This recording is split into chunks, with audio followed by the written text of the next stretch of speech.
กราบสบายดีเบิร์ดสุภูสุขอนยินดีต้อนรับเข้าสู่สองมุกดามื้อนี้น้องมุกดากับพาผัวเขาให้คือเก่าเนาะเขามาเสียหญ้าให้ของเฮากะหอบที่ซองแล้วเฮาเสียยังบ่ทันสำเร็จมาแต่ทุกคนติดตามเบิ่งติดตามชมกับพวกเฮาเลย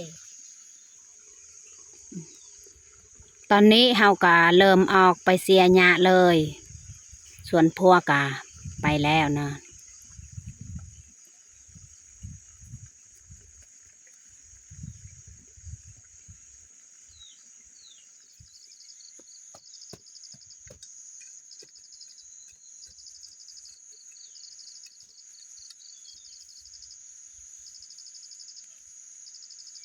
บอนนี้แม่นบอนที่เฮาบ่ได้เชียร์บ่แม่นบ่บอนนี้แม่นบอนที่เฮาบ่ได้ฉีดยาบ่ได้แบบสีแป้นๆแบบนี้นี่เฮาบ่ฉีดยานำมื้อนั้นนะเฮาฉีดยามื้อนั้นนี่แม่นบอนอยู่เทิงหั้นบอนมันหกแฮงฉีดยาใส่เพราะว่าให้ของเฮามันบ่หกเฮาก็บ่อยากใส่นะประเภทสารเคมีนะแต่ว่าก็จำเป็นเวลานาทีของเฮานี่บ่ท่วงบ่ทันก็เลยต้องได้เอายานี่แหละมาช่วยอีกนะ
ตอนนี้ก็ฮอดเที่ยงแล้วเฮาจะมาพักเที่ยง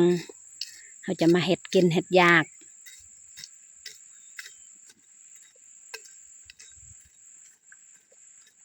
นี่บ้านเฮาเสียเมื่อกี้นี่แหละ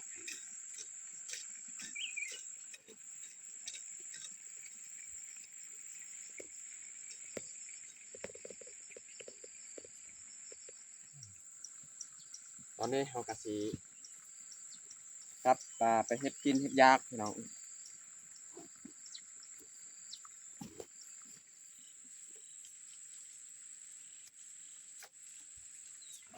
ตอนนี้เฮาก็อาบน้ำอาบในเรียบร้อยแต่เฮาจะอันนั้นดังไฟเนาะจากหน้อยจึงมาเก็บผักเอาดังไฟไว้ก่อน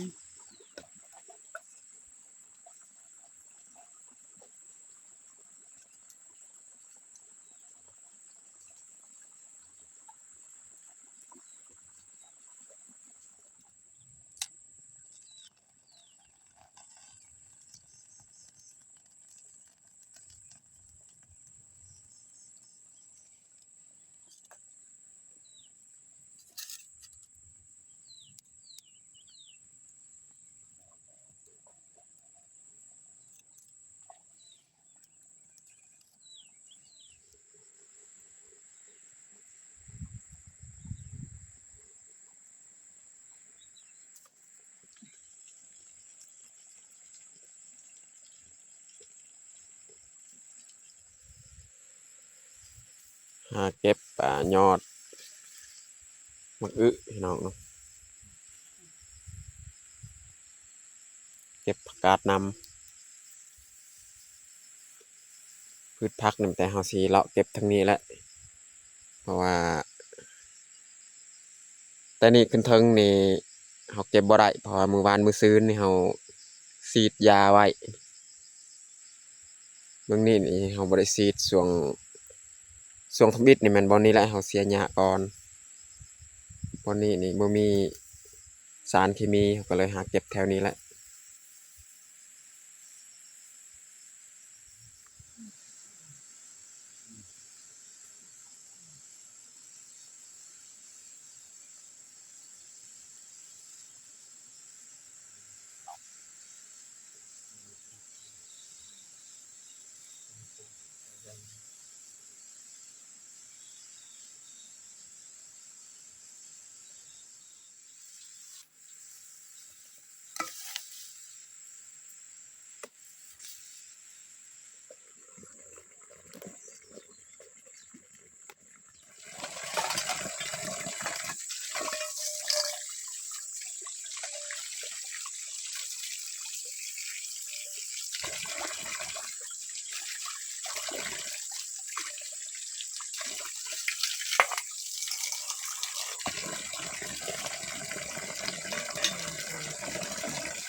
เอาไปเก็บผักก็เรียบร้อย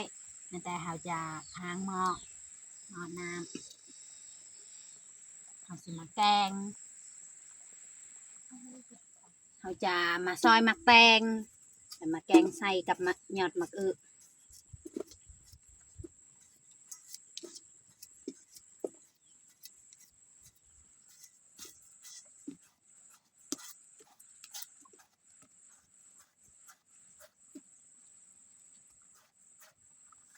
ไหนต้องดูกระเราเดี๋ยวไหน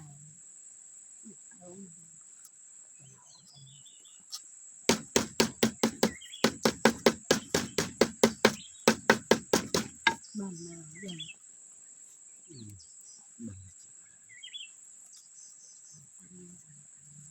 ใส่หัวสิไข่แกงมักแตงเหลืองใส่มีพี่น้องมีอาหารการกิน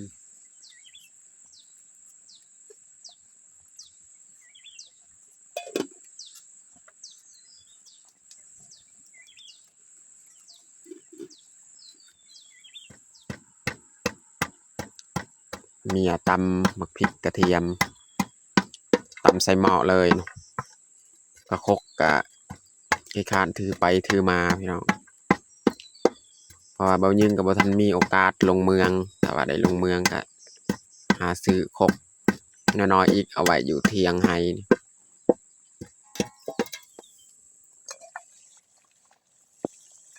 แต่งตอนนี้เราก็จะใส่มะพริกกระเทียมลงเลยแล้วก็ใส่เกลือใส่ผงนัวจะใส่มะแตงเลย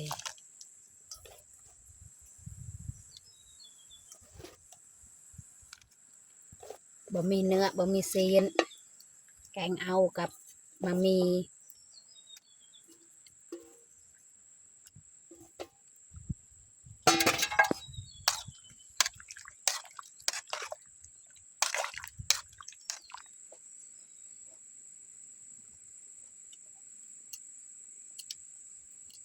ปาดกินหมกแตงก่อนพี่น้อง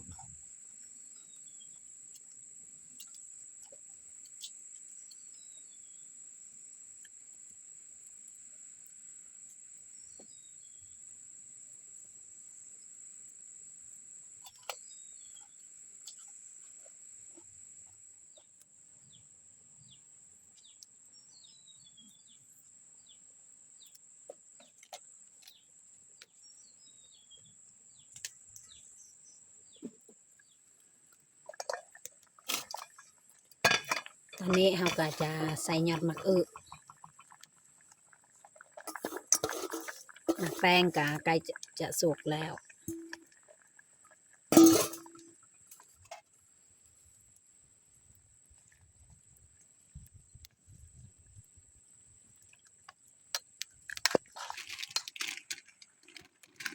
เมียจะ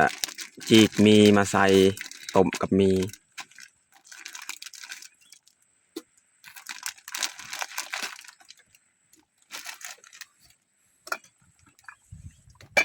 นี่ฟดแล้วน่าจะสุกแล้วยอดมือใส่เลย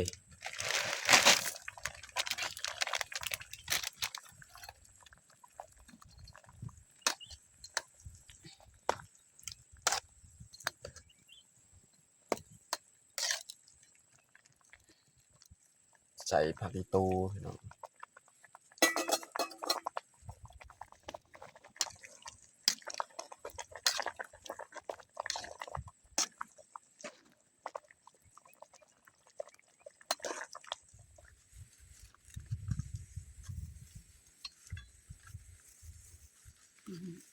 เดี๋ยวเห็นมะแตงตอนนี้กะสุกแล้วแต่เราจะปรุงเลย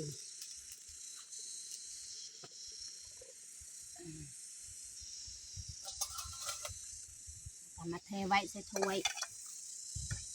เพื่อให้มันเย็น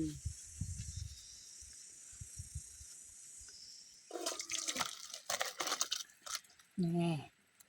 บะหมี่ซีนบะหมี่เนื้อแกงกับบะหมี่ เอากุ้งเนี่ยมาคั่วอีกตำแจ่วกุ้งพี่น้อง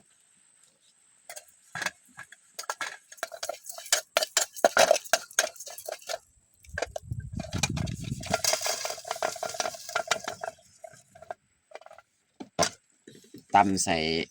หม้อเลยนะพี่น้องนี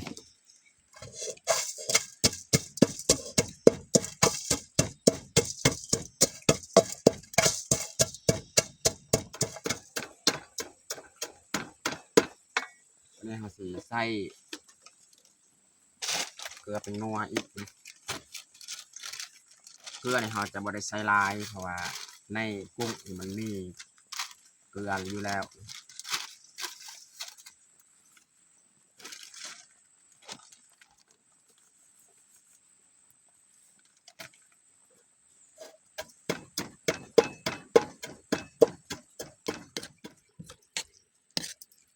แจ่วกุ้งพี่น้องเนาะ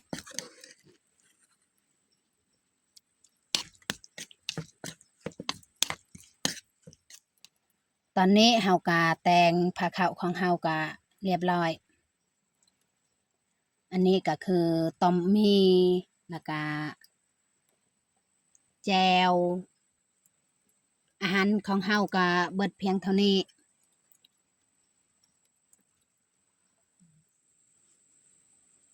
ตอนนี้ก็เรียบร้อยเฮาแต่งผ้าขาวมีแต่เฮาจะลงมือกินข้าวเลย เอามาทุกคนมากินข้าวเที่ยงน้ำกัน มาเด้อมากินข้าวเที่ยงน้ำกันพี่น้องกินต้มมีพี่น้องเนาะต้มมีใส่ยอดใส่มะแตงแล้วก็แจ่วกุ้ง